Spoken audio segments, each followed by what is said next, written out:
she's there to save all of us. It's like, Yeah. I thought I really want to take her Yes. to Richard and say, look at that one, look at this one. I understand what that means. Yeah. What does this one believe in? Yeah.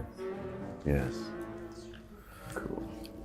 So, Luke, So I'm going to presenter, contributor, No cameraman, offense to sound vegetarians. engineer. I know, I'm a sort of Vegans, technical but- genius I now. didn't know this.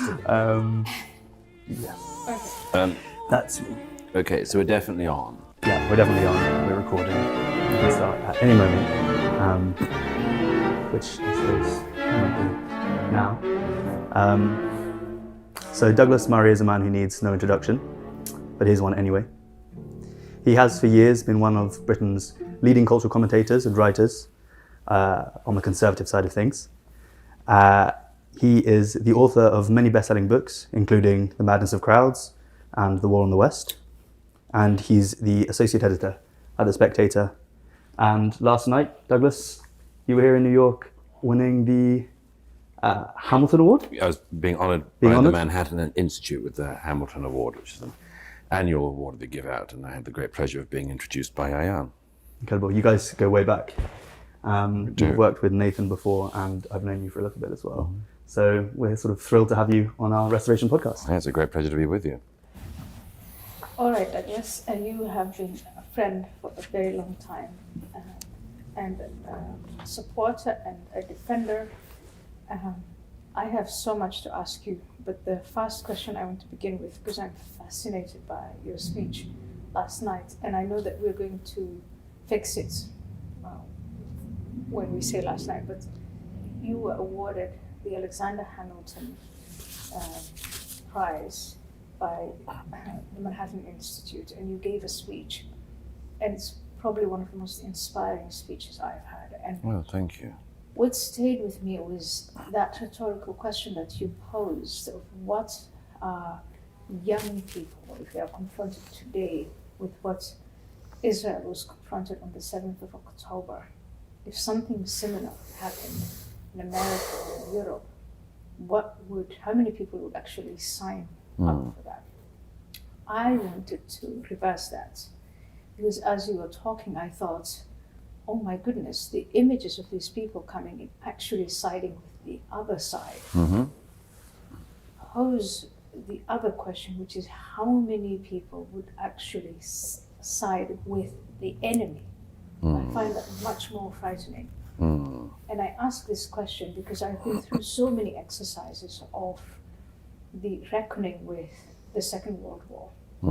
There were ordinary people who worked with Hitler's scheme to take their neighbors and to take their fellow citizens to labor camps and gas chambers. And I lived in the Netherlands when this reckoning was happening. And it seemed that the hardest question was not why didn't people go to war to fight against Hitler? The hardest question was, why did my neighbor betray me? Why did they silence them? And that's, I think, the question, glaring question we have to ask.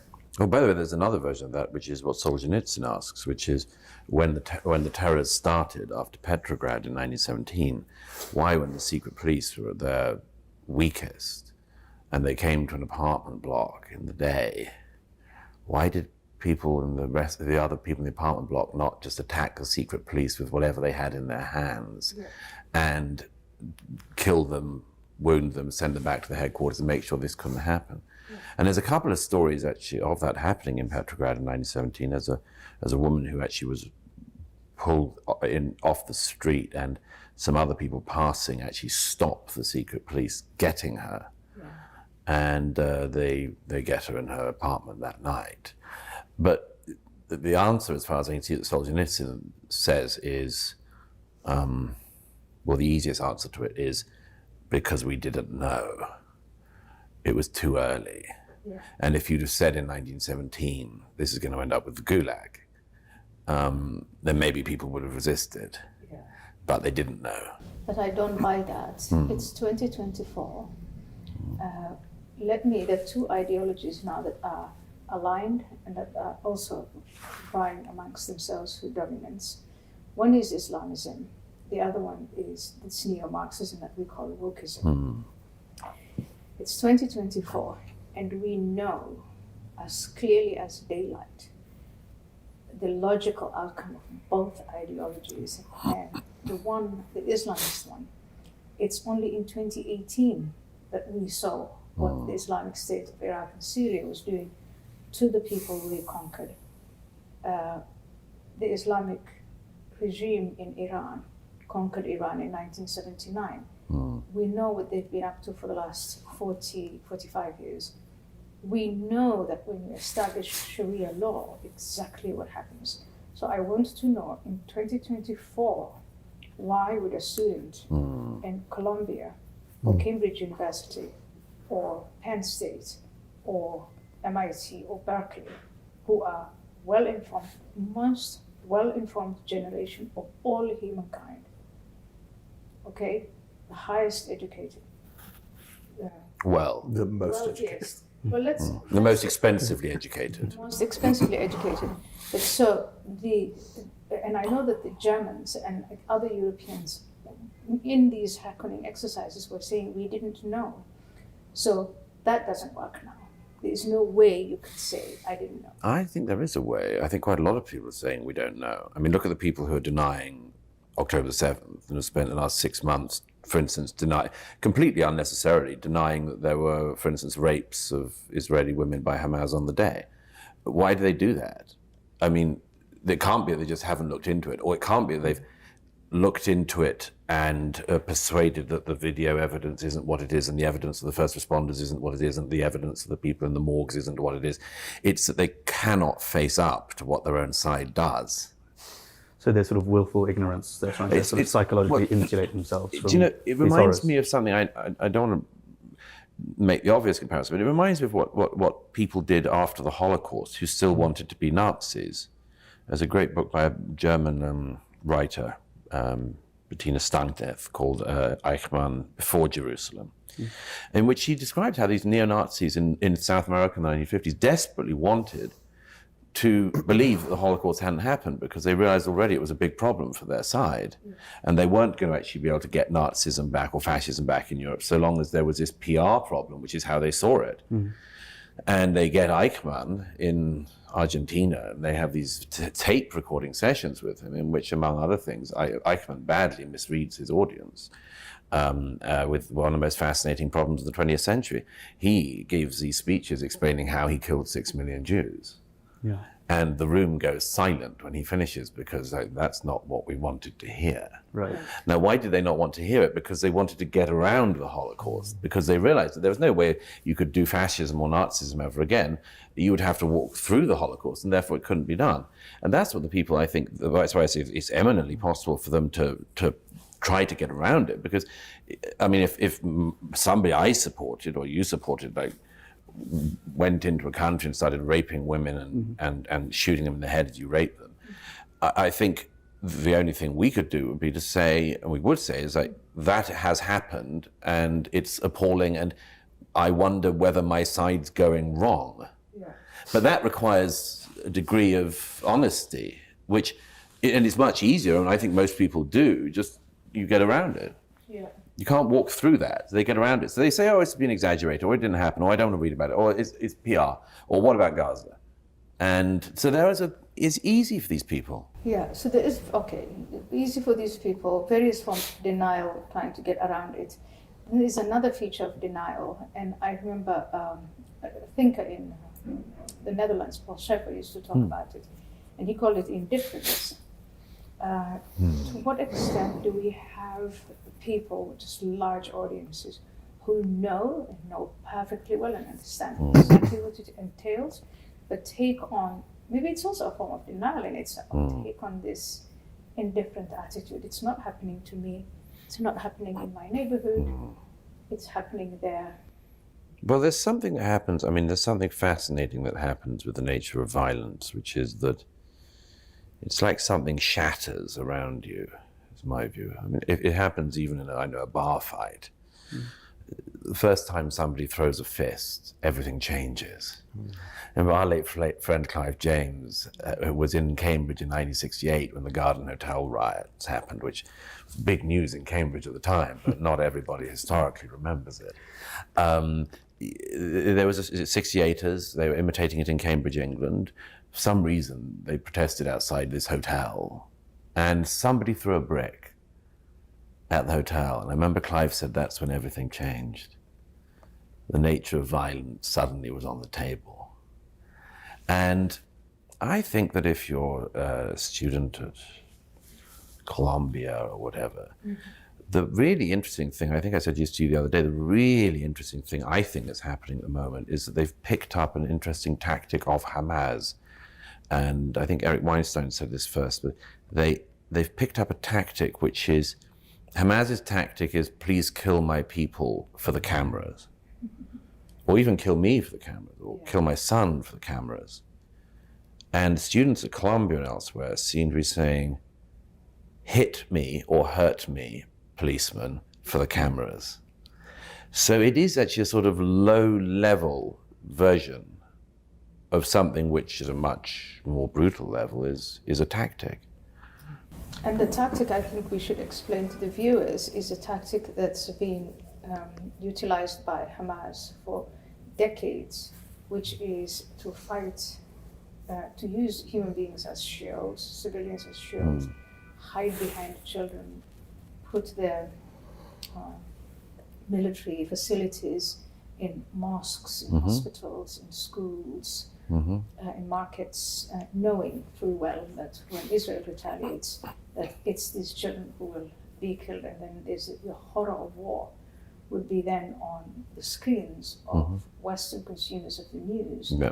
And that propaganda element of them condemning Israel is what works for them. So you are saying, and Eric is saying, that that tactic is now being deployed by Yes. Yes. I wonder if there's a connection between these two things. If you're affronted with the horrible violence that happened on October 7th and you're on the Palestinian side, what you really need is to find something even worse on the Israeli side. Yes, of course. And if you can't find something, then you've got to make it happen yourself. Right? This is one way psychologically to rationalize, to say, okay, fine, those bad things did happen, but Israel is now so much worse that even with this, it's all perfectly just to raise that flag and wrap yourself in that headscarf. I think that's a good point you make there, but it is easy then to say, let's condemn Israel from this distance. But when we were attacked here in New York and in Paris and in London, we gave permission, full support to our governments to chase them. This is a phrase that's Biden used, I think, when he was vice president. We will chase them to the gates of hell. That's right. Yes. Yeah, and so we were fine with that. But when Israel doesn't even chase them to the gates of hell, but is walking this very delicate line, trying to preserve the lives of the civilians. They are civilians that they have put in danger, while at the same time trying to neutralize them. We condemn Israel. And I think that's where the element maybe comes in of, is it because they're Jewish? Yeah, of course, that's a significant part of it. But I also think there's an interesting question which both you and I have spent significant parts of our lives circling, which is, what are you going to do about it? Yeah. Now, in Israel, when Israel is attacked, like it was on the 7th, who knows what to do about it? People disagree about tactics. Some people will say you shouldn't have gone in this far, or only win a bit, or do it from the air, where everyone becomes an expert in ground, house-to-house missions. But they know what to do. They've got an army, citizen army. They have significant experience in counterinsurgency and warfare. And they know what to do. What does Britain do when a suicide bomber goes into a concert hall in Manchester and blows himself up and kills 22 young people? The question, I heard it at the time, what are you going to do? What are you going to do about it? Certainly don't look back in anger. Yes, I mean, the Number first one, thing step is, one. of course, yes, is that a few local people sing an Oasis, a banal Oasis lyric, and then suddenly all the newspapers are pushing, don't look back in anger, and the politicians are saying, isn't this a wonderful sentiment? And I was one of the only people in the country saying, no, if your daughter is blown up, be very angry. Seems reasonable. Be very, very angry, and ask what your government's going to do about it. Yeah. But the point is, as I say, I come back to this thing that in most Western societies, the answer is the one that comes back at me, has done all my life. Well, what are you going to do about it? When you see a councillor elected in the north of England the other day in the regional elections, and he's a member of the Green Party, I think he misunderstands what Green stands for in this particular. It's a very broad church. Yeah. There are some of the other councillors. I wouldn't use the word church. It's a broad something. But the Green Party moves from being sort of eco, let's all save the seals and the dolphins or whatever. And now it's Allahu Akbar. And the guy wins and he's all Allahu Akbar this. And again, it's like, well, what are you going to do about it? This is where we are. This is where Britain is. So we have been here before on the question of what are you going to do about it, depending on the scale. Whether Yes. they go to the stadium in Manchester, or the MP, or the teacher who's beheaded, or with Charlie Hebdo. In fact, remember when we all marched? I don't know. Je suis Charlie. Yeah, Je suis Charlie, And that Batley teacher's still in hiding. Yes. So, but there was one moment I remember quite recently when all the arguments that were used, that we were told over and over again, we can't do that. We will not prevent, we will not change the laws. It's all about the fact that we're an open society. They have habeas corpus. This isn't a war. We're going to try them in courts of law, not military courts. All of that changed with Bataclan. And it wasn't the event itself.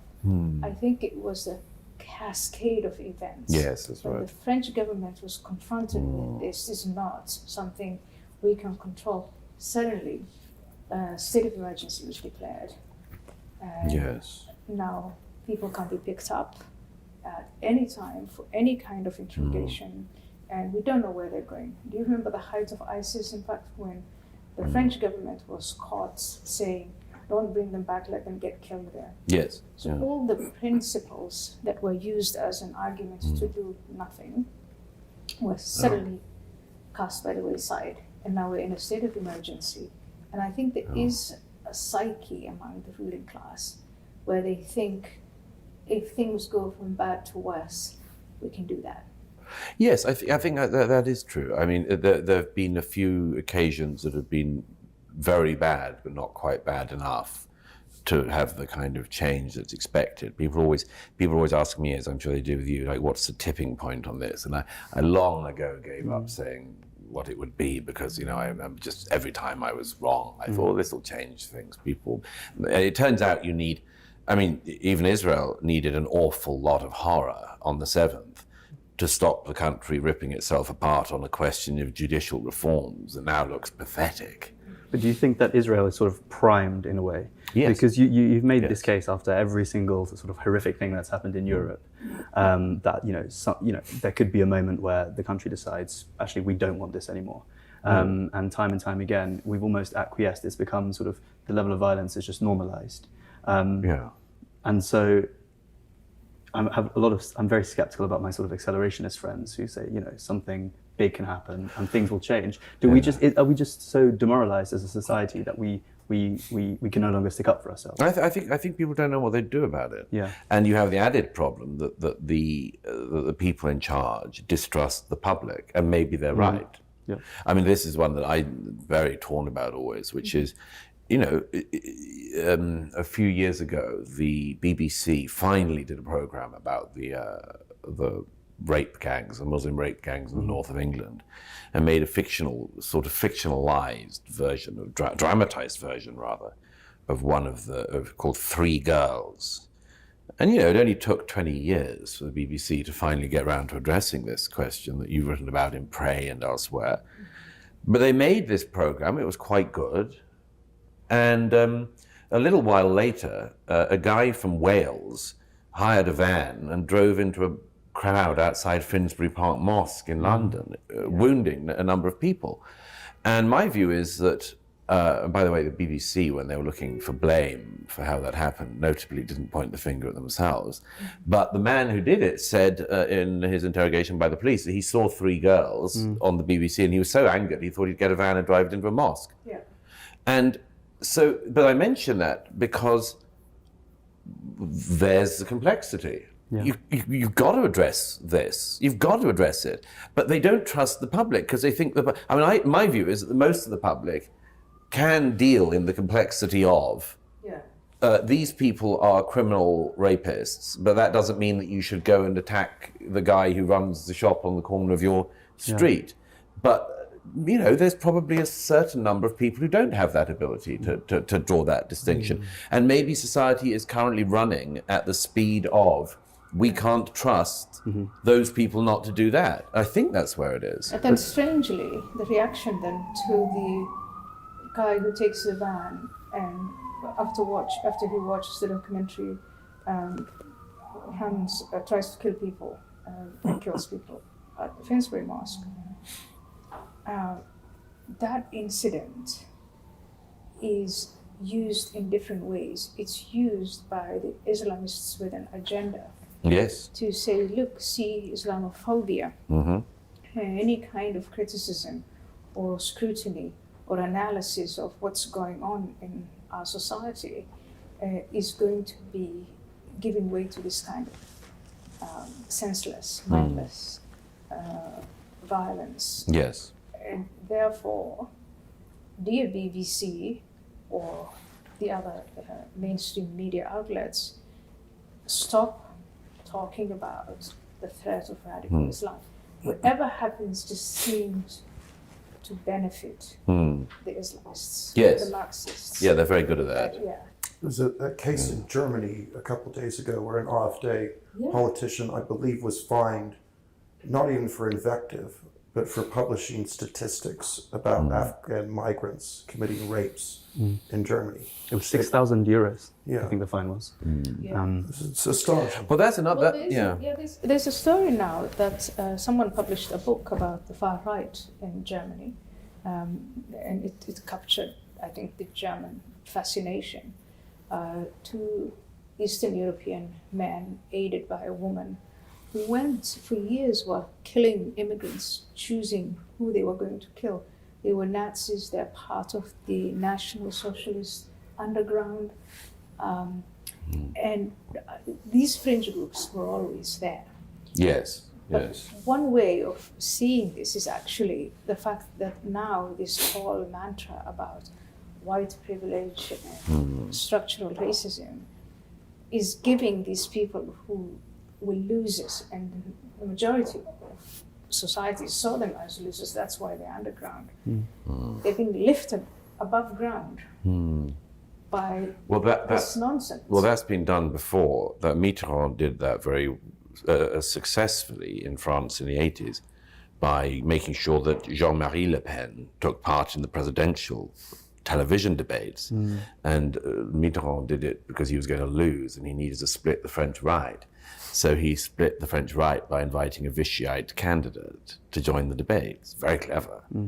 And in countries like Germany, I mean, there's another thing that happens with the AfD and others, which is the same thing with the Ideal in the UK, which is that, of course, if you say this group of people who say that they're patriotic and just want to stand up for their country and don't like their country being dismantled in front of them, if you say they're far right, they actually, then the few people who are actually far right go to them and go, oh great, we've got our own party. We've got ourselves a home. And then before you know it, it becomes it. The AfD is a very interesting case in point. I mean, it's obviously several different things, and there's a big struggle going on about where they might go. I want to go back to the tipping point. Because maybe there's a scenario where the tipping point is not we're going to be confronted with a succession of violent attacks and the state is going to declare a state of emergency, but it is this gradualist, just wait them out. These European societies are not having children, they're getting old, they're dying. The number of fighting age, to go back to your question of who's going to fight for the country, the number of men in the fighting age category are shrinking. And as you just gradually Islamize, there's no need for violent action. We will capture these institutions through the ballot box. And there is some history to show that things can happen that way, do happen that way. These sorts of transformations, we've seen it in Egypt, we've seen it in Iran, we've seen it closer home in some of these towns that have become ghettoized and that are left to, for these parallel Islamist Sharia laws, soft Sharia, to take its place. And we know it's there, but we look the other way. We know that there is polygamy. We know that Sharia disputes are resolved, disputes are resolved on Sharia lines. We know all about this whole halal infrastructure. We just let it be. And over time, we've seen it in Turkey, for instance. A lot of my secular Turkish friends, when I was in parliament in the Netherlands, were saying, no, Erdogan is going to be transformed by the secular structures. He's not going to transform it. You don't want to tell him, I told you so, but it has happened. Maybe that's a tipping, is going to be no tipping, sensational tipping. Yeah, I think that's quite likely. And with the demoralizing of the native populations everywhere is part of the process of that. I read about this in Spectator the other week, that there's now a very interesting linguistic change, which is instead of people in jobs, particularly government-appointed jobs, instead of asking for a member of ethnic minorities or any minority to step forward, they now say they would like representatives from the global majority, which is a very, very, if it sounds threatening, it's meant to be. It is sinister. It's meant to say, not only we start off by saying you're the ethnic minorities in our country, and then suddenly they're not an ethnic minority, they're the global majority. Now we wonder if in response to that, the public in countries like Britain might say, well, now maybe we can have minority status. Yeah, I was speaking to Ed West recently, and he told me that at his children's school, they have special parents' evenings for just specifically for the global majority, and they have special sort of sessions and assemblies for the global majority, which he and his family aren't allowed to attend. Every corporation has this now, right? Every university has this, even room spaces in American universities. They're effectively just no whites. But maybe it's an interesting and perhaps useful change of language because it's honest. It tells the truth. Well, it's suitably threatening. My view is, by the way, it's not going to work. If the aim of all of this BS that we've been through in recent decades is, as some people used to pretend, to let talent rip. In other words, to say, let's just make sure there's no glass ceilings. If you're a woman, if you're gay, if you're a member of an ethnic minority, and you can do something, you should do it, and we'll encourage you, and there'll be no glass ceilings, and smash that glass ceiling, and make sure that any woman who wants to lay tarmac can lay tarmac, and any woman who's dreamt of the thrill of the railroads, just dreams of the romance and excitement of driving a train to Reading. If you want to do that, by God, that's your right, and just drive away, and hope there's no parallel parking. But the point is that in all of this, if the idea was just let the most talented people go, then people should have seen a long time ago this isn't what we're getting. What we're getting is actually, so I always quote Nietzsche, it's not justice, it's revenge. It's you, the majority, who we now call the minority, pipe down. You've had your time, especially if you're white, especially if you're male. Oh, you've had your time. It's time for the trans black goddess to emerge and for us to worship at the new Gaia's feet. And they will lead us. I've heard white men who have been subjected to this say to me, well, we had our time. Yeah. And I always Are they say, just trying to get laid, or? well, my view is yes, my view is that they're what I call the cuttlefish. They're pretending to be meek, mild things, and then at some point move in.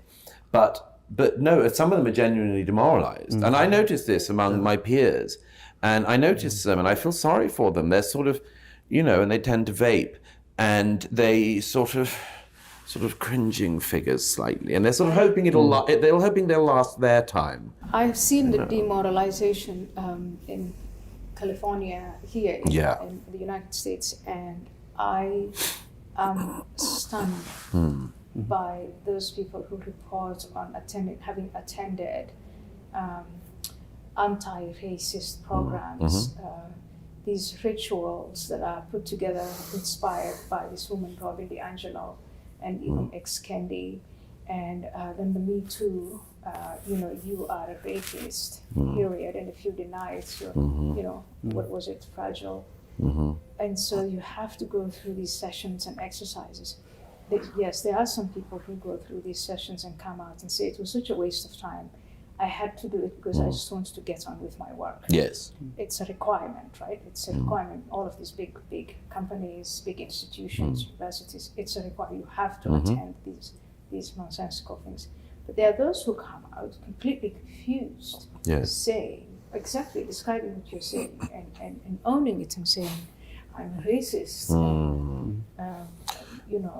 toxic masculinity. It's very successful in part because the best way to demoralize somebody is to make them doubt their most basic instincts and their most basic knowledge. That's why I was always, against the sort of erosion of biological reality, was because I always said I know what comes next, which is that you can do anything.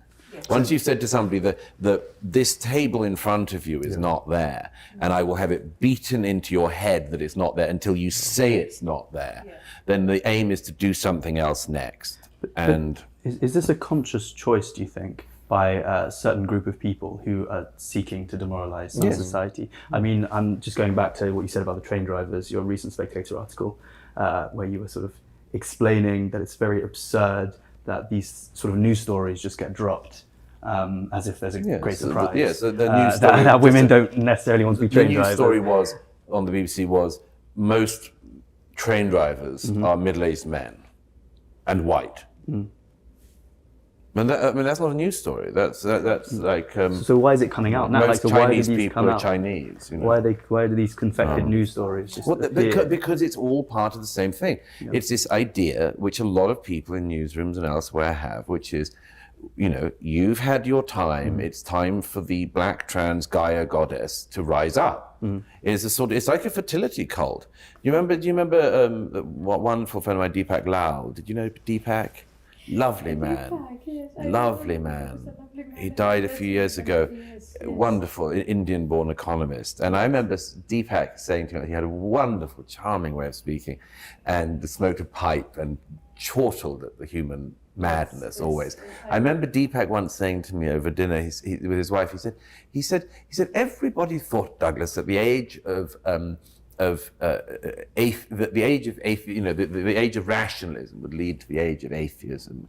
And he said, I think it's completely wrong. He said, I think we've entered the age of polytheism again. You have your God, I have mine, she has hers.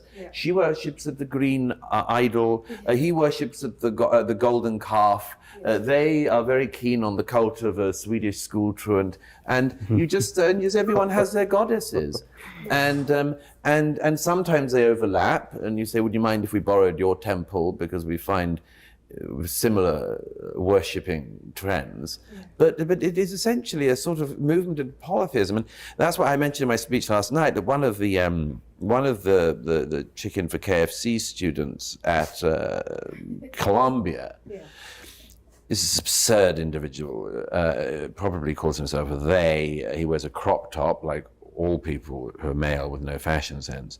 And he has a belly piercing. And he's been very prominent doing the cosplay for Hamas at Columbia, covers himself in a keffiyeh, tries to dress like Yasser Arafat, but I've never heard of him. And this idiot, or one of these sort of, chanting, of course, because if you're going to free Palestine, the obvious way to do it is to holler at people in upstate New York. But this guy, I saw a video of him the other day, and he, at the beginning of this academic year, before October the 7th, he was for a climate emergency.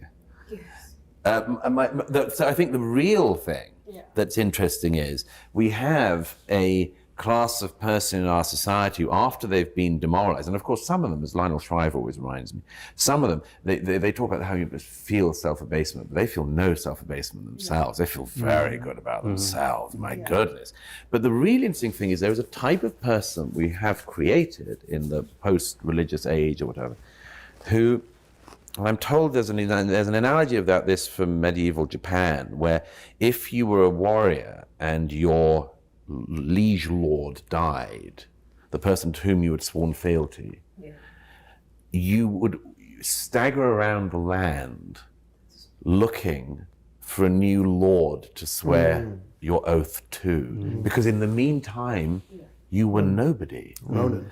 Yeah. This is what we have. This is why the Colombian students at Columbia are one day green, then they're Hamas, and after the Hamas cosplay is over, there'll be something else. But that's the question underneath the question, which was how did we create what are the names again? The Ronan. Ronan. Yeah.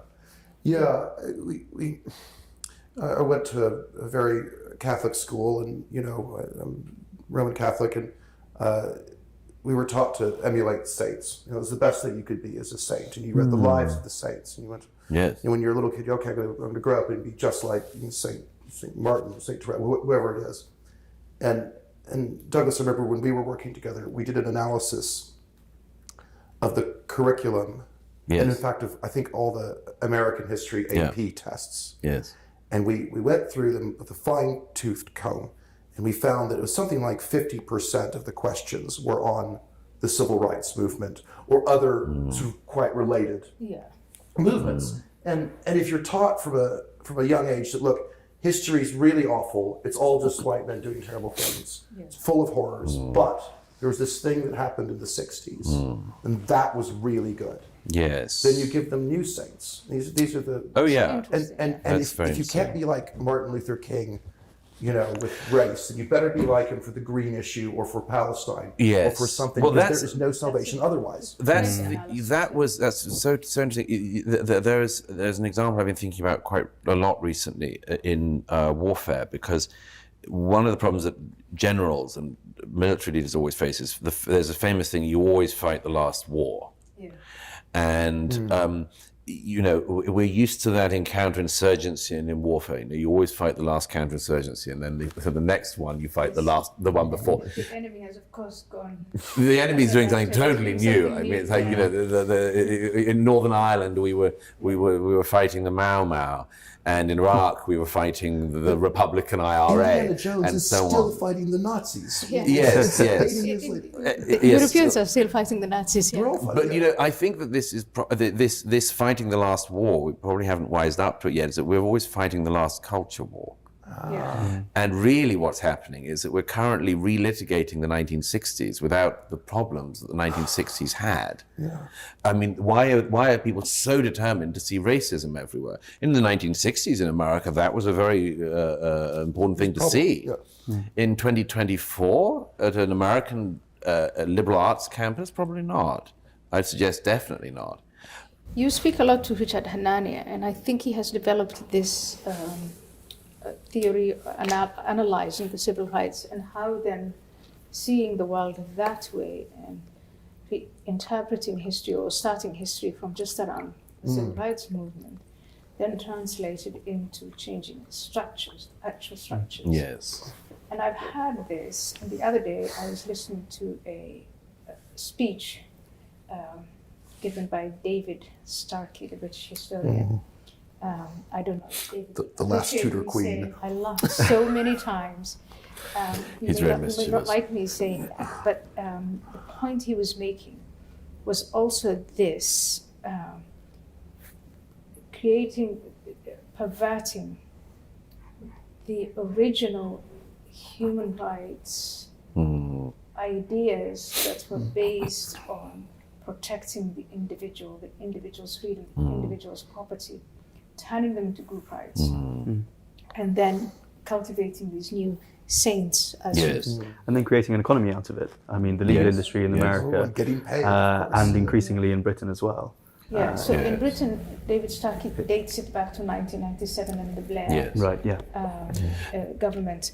In the UK, so in the United States, it's Civil Rights Act. I don't know. I mean, civil rights. So 1968. Yeah. It's all around the same time. Also, Vietnam. It has to be said. Yes. Vietnam, I was speaking recently in Philadelphia, and somebody, very, very lovely, very well-educated man in his 80s or so, said to me, "You've got to remember the Vietnam effect, Douglas." And he fought in Vietnam. It's just like to be involved in a war that doesn't work and which makes you doubt your government and the direction of your authorities.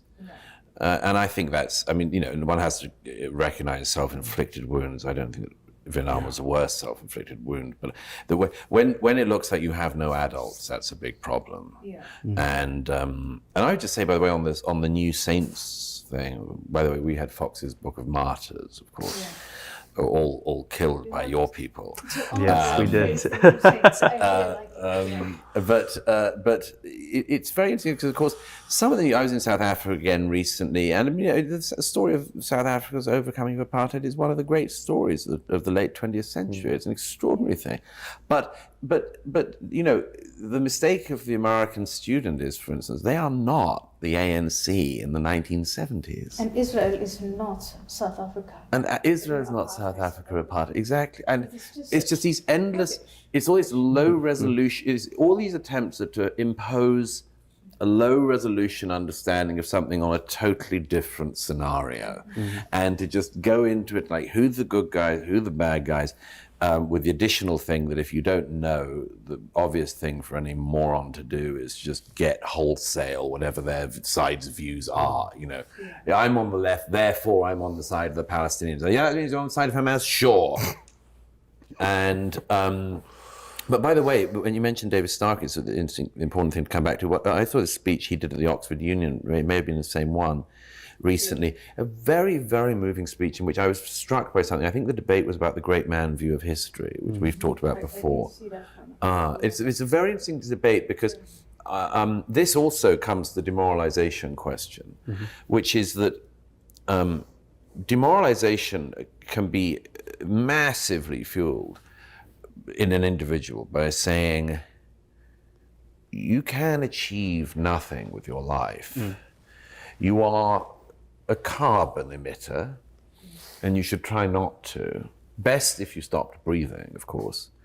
Don't have children. Don't pollute the planet with more of us. Let the moss and the trees get on just great without us. And just a set of things that say, and in any case, all history is just, it's class and economics and all this sort of thing. I was on the island of St. Helena the other week, and when I was sitting rather grandly in Napoleon's study looking out on the ocean, apart from thinking about how to successfully take Europe this time, I just was thinking, how can anyone deny the great man view of history when this man was so extraordinary that they had to put him on the furthest flung island in the world, stick 4 battalions of British troops on the island, put forts on every hilltop, a whole fleet of ships of the British Navy facing into the harbour to keep the power of the emperor contained. And what was the power of the emperor? This man. That was it. This little man. And Tolstoy's brain, this question. Yes. And it's what Tolstoy spends at the end of War and Peace, just going over and over the question of Napoleon.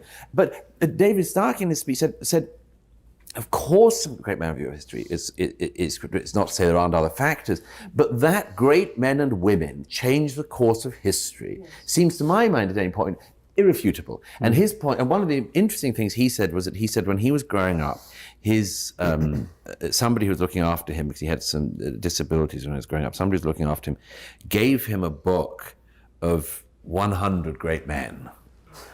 And she said to him, you will be a great man one day. And it was so moving, him saying this, and you could see him choke up slightly, and he said, "I'm not a great man," which I think in his way, I think he is in his way. Yeah. And certainly a very great historian. And but it was so moving hearing him describe this, because of course what I think what was catching in his voice when he described this was, this is what motored me. Yeah. This is what acted like rocket fuel to get me reading and finding out, and then getting a scholarship, and then getting to Cambridge, and then being a world-class historian and writing best-selling books and traveling the world and all these sorts of things. This loss of the idea that the one man or woman can fundamentally alter the tide of history means you have demotivated people, because what is there to do other than vaguely enjoy yourself? And that, I think, is the crisis. So we talk a lot about the crisis of leadership. Where is this man, or where are these men, real men, and women, and then nothing in between. And I think that the problem is we've set up our status systems. You know, you're admired and loved, you become a celebrity today for being the opposite of that. Yes. For being a victim, of crying, for literally marinating yourself in this perverse Christianity is what it is. Pity me thing. And so that's how to achieve quote unquote greatness, so at least celebrity. Respect, the pity of your peers. The pity of your peers, but it does. The pity then delivers on material things. You get more money. You get yourself into a senior position. You know, I am not given. I can't become CEO of this place because of, and then you have to give us a reason, something immutable. Everyone has to talk about feeling imposter syndrome as well. Yeah, but it is you're chasing, or you seek a position of status, but then you give something that no one can, your skin color or your gender or whatever it is, to get that's the argument to get you to be the president or the CEO of the whatever. It's rewarding. Yes. And the cannier people see the way to use that, of course. I mean, one of the funniest things is the sort of Claudine Gay phenomenon, where highly privileged people.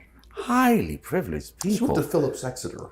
You know, I mean, family owns all the. Was it steel? They own all the steel and yes. My favorite one is there's a few complete frauds who do the rounds. Yeah.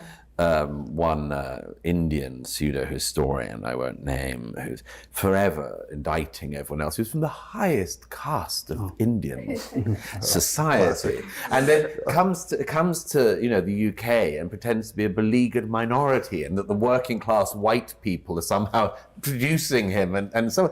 And there are versions of this everywhere. America is rife with sort of Haitian royalty who have discovered that if you pass yourself off as a descendant of slaves, you can win in 21st century America. Absolutely. So you have a class. You actually have a class, a caste of these fake victims who are amassing wealth, and they're amassing power, and they are now the elite. Everybody else wants to be like them. Yes. The young woman in Colombia who's saying she thinks she's in Gaza and she's fighting for, she's asking for water or humanitarian aid. I watched with much amusement someone trying to shove their pizza box into an elaborate pulley system to get it into the, and they couldn't quite work out how to do it. By the way, here we also enter the crisis, the real crisis of mental health of these people, which that I can't say girl, that woman is 33 years old.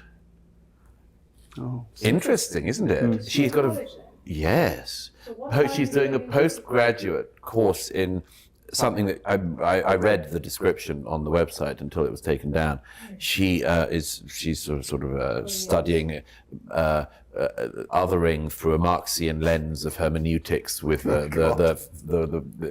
one of those studies. One of those things. It's total nonsense. Now, if she's 33 now, assuming that she's not remedially stupid, which may be an assumption too far, she must have finished her undergraduate degree at the age of 23, which means she spent 10 years doing this hermeneutics of the pharmacology of the perpetual negation of the lesbian dance. She has spent 10 years. She has spent 10 years doing that. Now, of course, it's maybe the reason why she spent 10 years doing it is because what she is trying to do cannot be done. Right. I feel a little bit attacked. It makes no sense. Yeah. But you really do have to wonder, if you're 33 and you're not remotely on your way yet, you're in trouble. Well, are you You're in in trouble? trouble. Because in this environment, you could actually become, say, press secretary for the Biden administration, or you're very fluent in talking, stringing sentences like that, talking this nonsense for this new group of elite. Look at the CEO of NPR.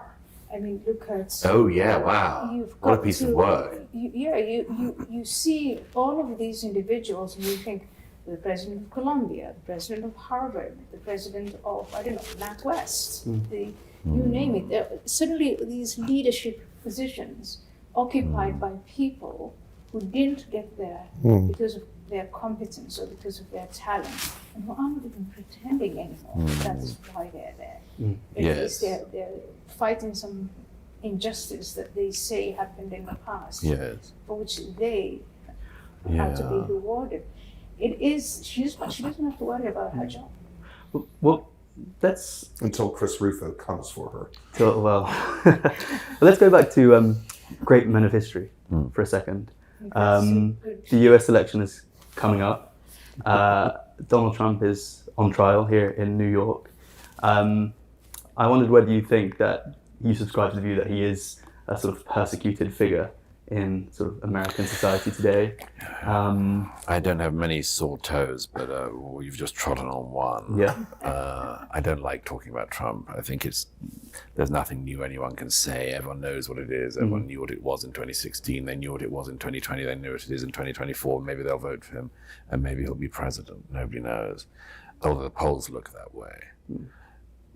I've always wished that only one thing with Trump I've really wished, which is that his critics took the people he is speaking to seriously. That's the only. I'm always amazed by this. I mean, I've noticed this with a range of people who've been very significantly attacked. I'm not by any means comparing the two men as being alike, but I always thought this with our friend Jordan Peterson. I was always amazed by the number of hit jobs on him in the media, and I thought, if there was somebody who I disagreed with, who was filling out stadiums night after night around the world, and the audiences are mainly young, I would want to find out what that person was talking to. And there's a very odd thing that happens if you're perceived as being on the right, where they just want to take you down, take down anyone who's listening to you.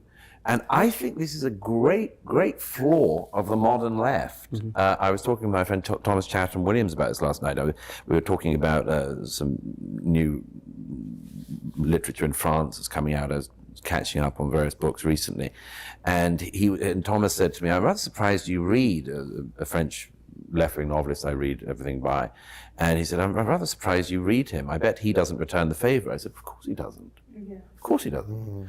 And so that's why it's that, I'm still bewildered that Trump's critics do not listen to why his base vote for him.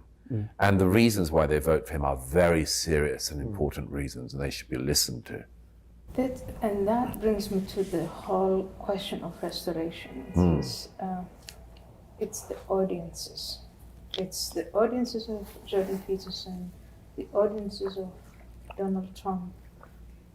It's the 80+% of students who say that the police were right to come and remove these encampments and stop the disruption. We have large majorities in Western society who do not want this far left insanity, and they definitely do not want the Islamist insanity. And so when you talked about the saints, you were taught about the saints, and now it's the new saints.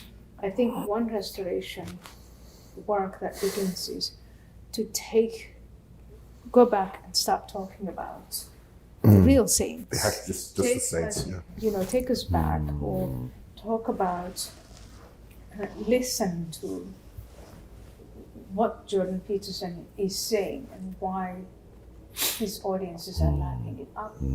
What is it that's made Trump supporters so loyal to him, even as he's accused of all of these things, and the more he's persecuted? I think part of it is also there's a sense of real injustice in thinking, why is the entire system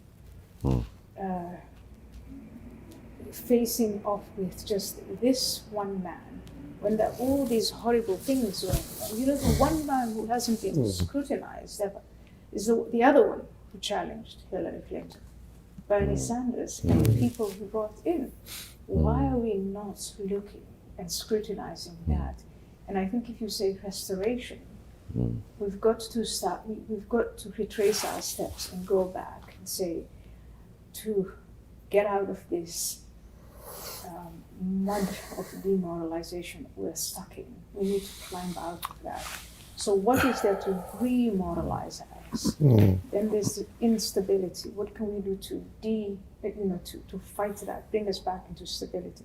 Have conversations, healthy conversations, where we disagree. The other night I went and had a conversation with Richard Dawkins, who's a friend, great affection between us, but now we have this fundamental disagreement where I'm a believer, and of course he maintains with great integrity his position on atheism. And we had a conversation. It wasn't mudslinging, you're no longer my friend, I hate you from now onwards. This is the stuff that demoralization is made of. And so the remoralization is, look how amazing our society is that we can have these powerful disagreements and remain friends. Well, one way to deal with that is, of course, and this is so hard to communicate to people, but that it's incredibly unusual. What you've just described is incredibly unusual, of course. Not today, but in human history all around the globe, as you know better than any of us. I mean, many countries around the globe, if you say, I'm a believer, you're not, I kill you. One way around or the other. It's you believe the wrong thing, and you believe in your own. You believe in your gods, I believe in mine, therefore I will kill you on behalf of my gods. And 30 years ago, when I came to the West, I thought what made the West outstanding was that you could have this. You could have people in the same room, sitting next to one another, without machetes, without swords and knives, without poisoning one another, without the bodyguards, and the whole. And unfortunately, we're not unique anymore. The West is becoming like everybody else. Well, that's why, and it's like what I remarked about last night, to warn people that when going back to the Garden House Hotel riot in Cambridge, when the first brick is thrown, when the first punch is thrown, when the first gun is brought on campus, as Alan Bloom famously saw in the 1960s, everything changes. And then you have a decision to make, which is, do I want to be in the realm of violence or in the realm of peaceful disagreement? And if you want to go into the realm of violence, this is what I'd say to the students of the American universities, you will make one massive misstep, which is that you'll think you can control it. And you never can. The minute you go into that realm, anything can happen. Anything. So step back. Do you not think that maybe we should have paid trips to Mogadishu for them to see what it looks like? It's Musk is saying this, right? Yeah, if you fly in this country's flag, you should get a one-way ticket for free. Like. Yeah, I actually, I know a teacher who as well, who says that whenever a child in the school in England is playing up, very, very effective way to make their behaviors improve is to ask their parents to take them to their country of origin, to meet their second cousins, and they come back transformed. It stops.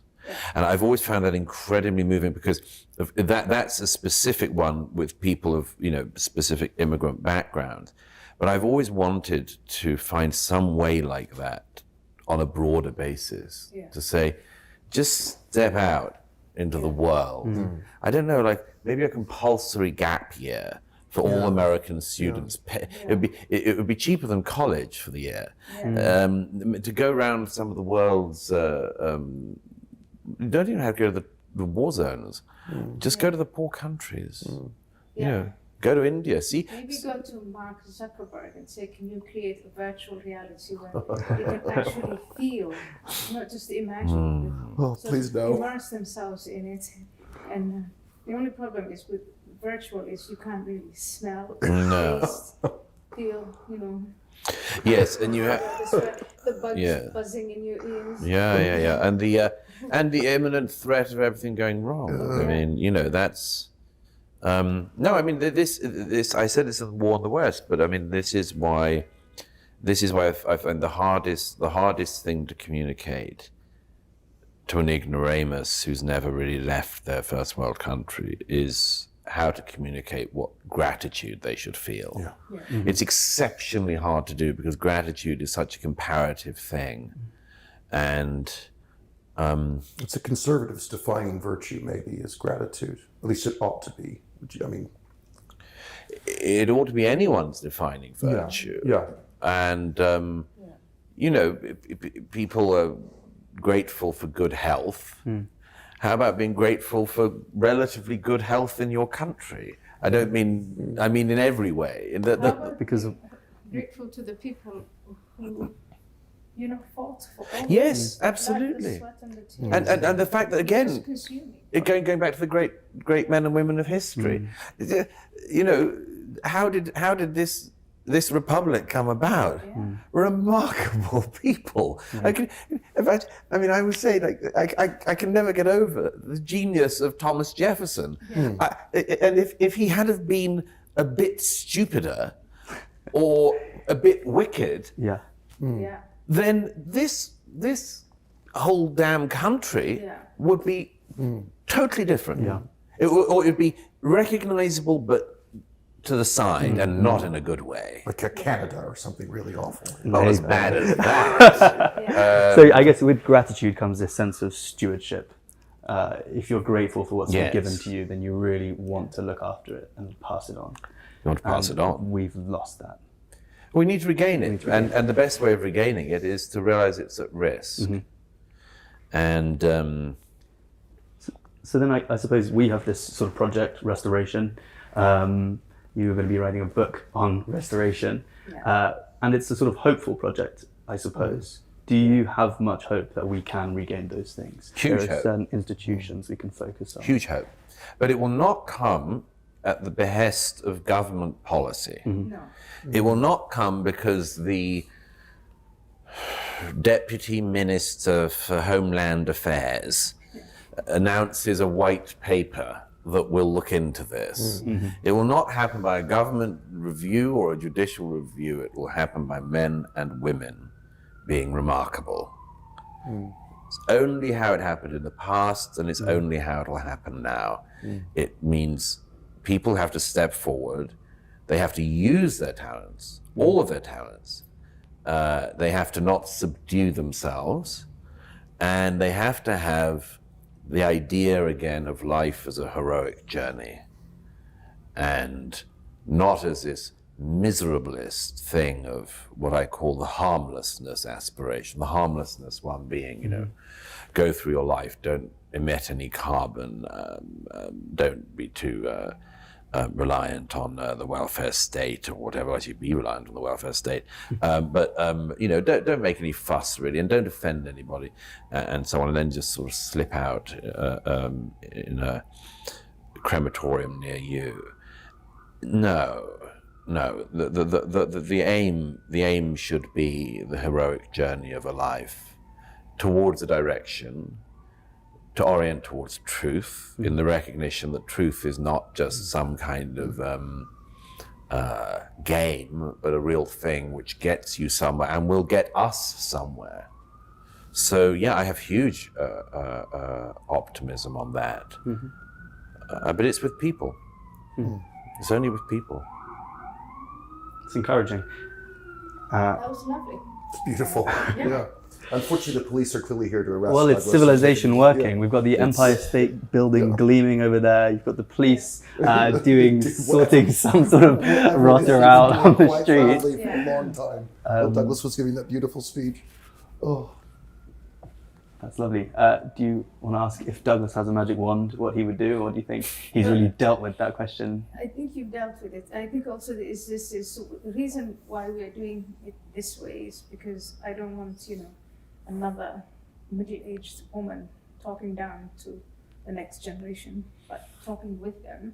And I still can't quite accept your definition of yourself as middle-aged. But You should have heard Ayan yesterday with Anna Katchen talking about how she was fading away. we were in hysterics. But Douglas, thank you for joining us on the Restoration Podcast. thank you. Restorationbulletin.com or Exactly. Restoration with I still Lucy favor a Ali. different setup, but this was fantastic. And this was a great conversation. Yeah. Thank I you. think maybe next time we'll Thank have you. drinks. Oh yeah, I mean, just get the bubbly out. Why not? Yeah. I had quite a few last night. Really? Okay. So, well, it doesn't show. You would never know. What? Was there really a transition? Yeah. Yeah, that's good. Yeah. I don't think